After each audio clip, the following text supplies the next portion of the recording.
my god, Ian, it's so bad. Dude, it's so bad.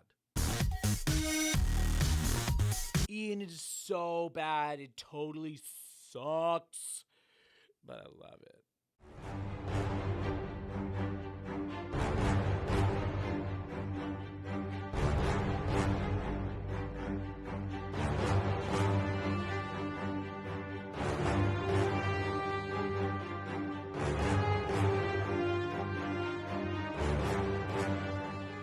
Hello everybody, this is Space Marine Steve from Play on Tabletop here at Hyperspace Hobbies, and today we are talking Whirlwinds on Master the Chapter. Such a cool unit.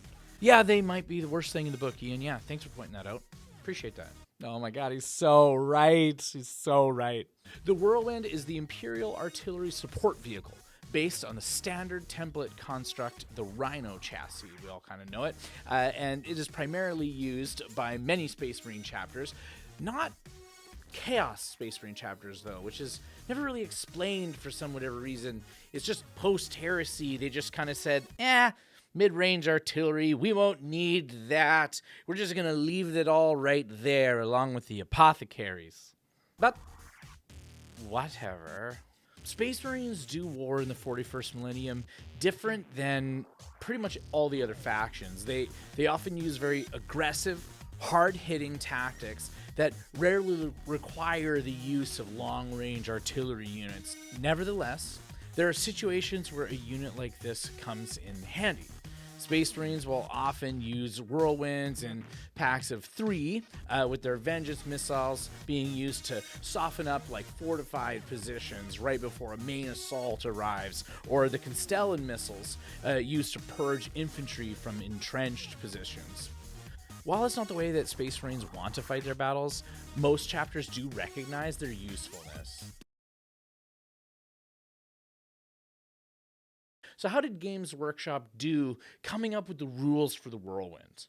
Well, just as the lore states, it's basically a Rhino. So, I mean, it isn't horrible. It's not great, but it's not horrible. For the Space Marines Codex, it can kind of have two different types of missiles, the Constellan missiles and the Vengeance missiles. The former shooting 2d6 times at strength 6, AP nothing, and the latter shooting 2d3 times, strength 7, AP 1, 2 damage. They were also given a stratagem to shut down Overwatch. It makes your opponent's units fight last in combat. And I can kind of see like where Games Workshop was going with this whole setup, but they didn't really get there. So let's go back to our scale. I would give the Whirlwind a 3 out of 5 for its narrative relevance. It's not horrible, but it's not good either. The Whirlwind is supposed to hit first and clear a path for the incoming units, but in the game, it really isn't going to do that. This is where the scale of the game doesn't feel right. And this happens sometimes. With such a small board and there being so many armies that have access to like really fast moving units, you'll maybe get like one round of shooting out of this thing. And then because due to the confines of the board, the Whirlwind has nowhere to run. So once that first volley is off, what do?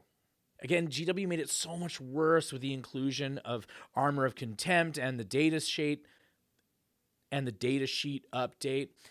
Because of the way that it all functions, anything wearing power armor ignores the first AP that's on any weapon, so any AP that's on this thing is just going to be ignored by anything wearing power armor, and then on top of that, it can shoot out of line of sight, but the data slate says that if you shoot out of line of sight, your ballistic skill gets worse, and then they also get cover, right? So it basically makes this thing useless. Now, to their credit, Games Workshop did protect Astra Militarum from this updated rule about indirect fire. However, they didn't protect the Whirlwind. So this kind of just becomes like collateral damage from this balance update that really, like, nothing that was going on in the meta was the Whirlwind's fault.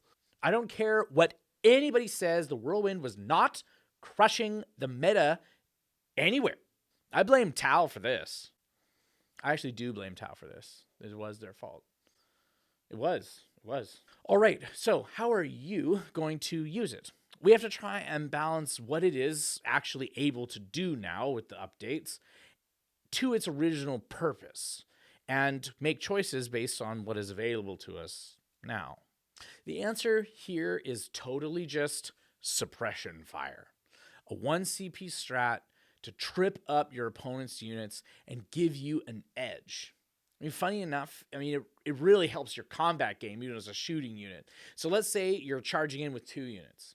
The danger here is always that your opponent is going to interrupt your attacks. However, when you use suppression fire, that won't be happening. They also can't overwatch, they can't set to defend, allowing you to charge into particularly dangerous situations without fear. Chapters that would get a real kick out of a tool like this would be pretty much all the assault chapters. So Space Wolves, White Scars, Blood Angels, Black Templars, etc. While I don't necessarily agree entirely with how GW is handling the Whirlwind right now, the existence of the suppression fire stratagem does really help raise up this otherwise, or what would be, a pretty useless unit. But don't let me tell you what to do. I guess it's time for you to just try it yourself and tell me about it down there in the comments. I love talking about Space Marines. So if you've had a good experience with one, you have a good Whirlwind story, just toss it down there and we can talk about it. Thank you all so much for watching. If you like what you see here, make sure to like, subscribe, all that goodness, and I will see you next time. Space Marine Steve, signing off.